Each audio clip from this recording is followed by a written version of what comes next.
আজকে আমরা রাক্ষস মুভির পরের পর্বের সম্পর্কে জানব। এক মানসিক হাসপাতালে চিকিৎসাধীন রোগী বিরসার দৃষ্টিভঙ্গি থেকে এই পুরো মনস্তাত্ত্বিক থ্রিলারটি পরিচালিত হয়। শৈশবের পারিবারিক অত্যাচার ও নির্যাতনের কারণে বিরসা মানসিক ব্যাধিতে আক্রান্ত হয়ে পড়েছিল।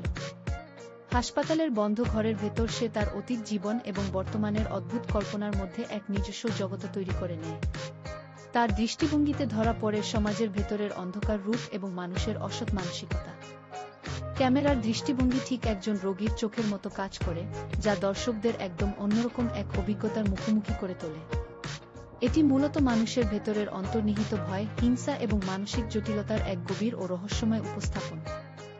আজকে আমরা রাক্ষস মুভির পরের পর্বের সম্পর্কে জানব।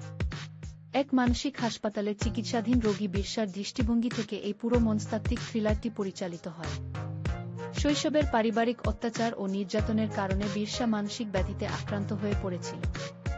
হাসপাতালের বন্ধ ঘরের ভেতর সে তার অতীত জীবন এবং বর্তমানের অদ্ভুত কল্পনার মধ্যে এক নিজস্ব জগৎ তৈরি করে নেয়। তার দৃষ্টিভঙ্গিতে ধরা পড়ে সমাজের ভেতরের অন্ধকার রূপ এবং মানুষের অসৎ মানসিকতা।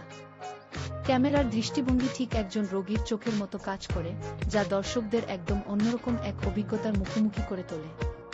এটি মূলত মানুষের ভেতরের অন্তর্নিহিত ভয়, হিংসা এবং মানসিক জটিলতার এক গভীর ও রহস্যময় উপস্থাপন।